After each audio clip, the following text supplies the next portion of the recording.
Originally, the N9ne was gonna do that record with QD3, but it wasn't getting done yet because everybody was trying to get to Roger Troutman. Because you gotta think, Roger Troutman hot. He didn't just did California Love.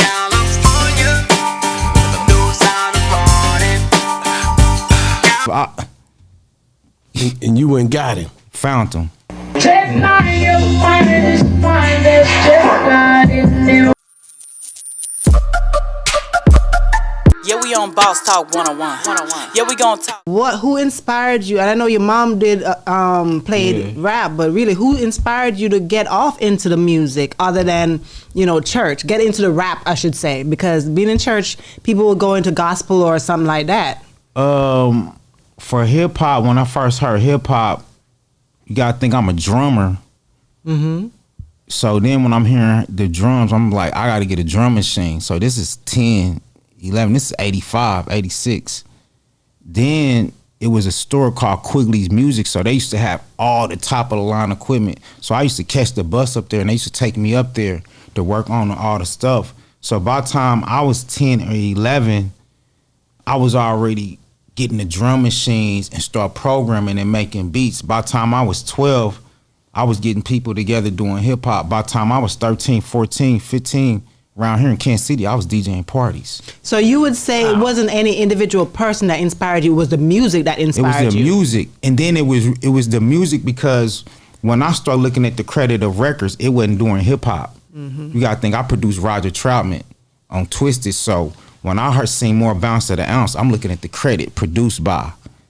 What do they do? I'm looking at Quincy Jones at 8 years old, 83, saying I'm gonna get with Quincy Jones, produced by. I'm looking at the producers. I'm looking at Larry Smith. I'm looking at, come on, I can go through all these producers. You would never see their name because it wasn't popular for the producer to get that credit. You just seen that name in that small thing. So I'm listening, trying to figure it out.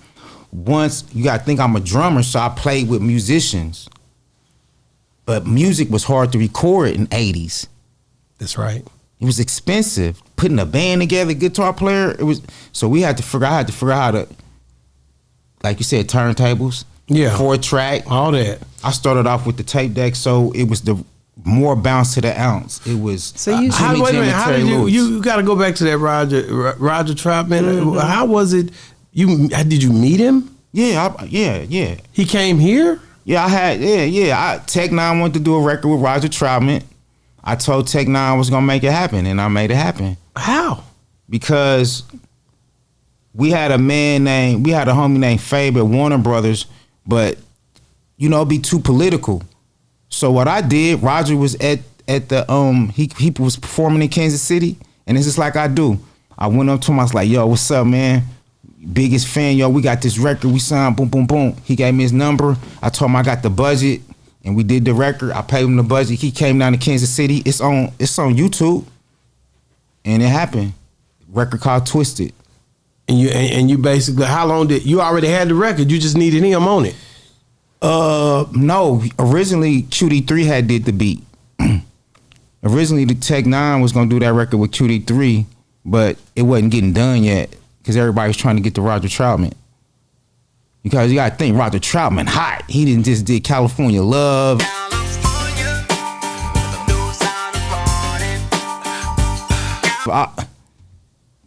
And you went and got him. Found him. N9ne, you're the finest, just got in you. That's a real hustler. Real hustler. This is how I got with everybody. Everybody at QD3. Everybody I didn't work with. It's me, Freeway Ricky Ross. It's because what has been missing in the game of hip hop started with an admiration first, because you just heard about it. Now it's what you see, and I don't come from that era. I don't come from the internet. I come off the hearing about y'all, the recognition and the props of the work you put in. Now they kind of base it off your car or this, but back where I come up from, it was like, oh, you heard about them, you heard about that. So that's how I think. So I have a level of respect for all people, music, platinum, not platinum, signed, unsigned, money, budget, because really it's all an art. It's all our craft of music. Wow. So it was never about money for you? Nah, at all? It's still not. You can't buy me. Anybody that know that about Don Juan, I don't care. Right now, people get upset with me because it's a producer named Ronnie, and he producing everybody platinum. He's doing Glorilla. He called me like, Don Juan, come down here produce. I ain't went. Not because I don't want to, but when God gives me a vision, God told me don't make this about the money. That's your downfall. That's why I'm still here. Man, that's a blessing. I want to go back. Let's go back to, because you said Tech, and I know you guys work together a lot. He shouted you out a lot of time in the Drink Champ, a lot of the stuff that I see. Yeah. I've been watching him because I'm linking with y'all down here. Yeah. Let's talk about how you guys first met, because you was basically carrying the sound for a while, right? So this whole N9ne thing, this is what's so phenomenal about this. When I first heard about N9ne, I was 12 years old. Mm-hmm. And when I heard this record, that him and Black Wall had did the record, it was called New Breed. Black Wall gave N9ne his name, so it was floating around in the hood. And when I heard this record, it was the most incredible stuff. You got to think, I wasn't even good enough to work with them.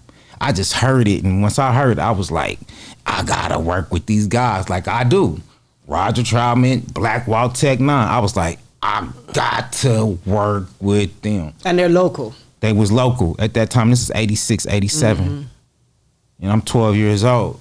They 15. So how did you go? They're 15, they older than me. How did you go find him and meet him? So one thing I learned about, even with now when I meet people, you have to work your way up to get people to know who you are. Nobody owes you anything. This is the problem. Nobody don't owe like, yo, I'm so-and-so, so recognize me. So what I would start doing is start getting my name hot in the hood. That's the other way. You can't go up to Black Wall, N9ne, hey, I'm Don Juan, check out my beats. No, you got this. So I start getting my name where they be like, man, you hearing about Juan? So that's what I do. That's what I'm doing now. Reinventing myself. You got to stay recreating, because success is just renting for a day. That's real talk. Rent is due every day. Mm-hmm. It's gone. So that's what I learned, and to always work hard. So I got these values from my mom, my grandparents, a lot of people at church. So I carried these on. So it's like, nobody don't owe you nothing. And every opportunity, seize the moment. Be on time. Be early. That's right. I have one question. I want to keep talking about Tech, because I want to want him to tell me where, I want to know how you guys, when you link with him. Yeah, what the transition was, so it's really elaborate. I'm gonna give a short story, because this is really, so I was supposed to sign with Black Walt. So this is when I'm like 16, 17. Now you gotta think, we in the hood. In the hood at that time, everybody's drug dealing, hustling. Mm-hmm. I had the opportunity to do that, but I'm surrounded, but everybody putting the money in. So when I was supposed to sign with Black Walt, me and my boy Bear, Black Walt took a turn. I ended up with Diamond. Yeah, we on Boss Talk 101. Yeah, we gonna talk.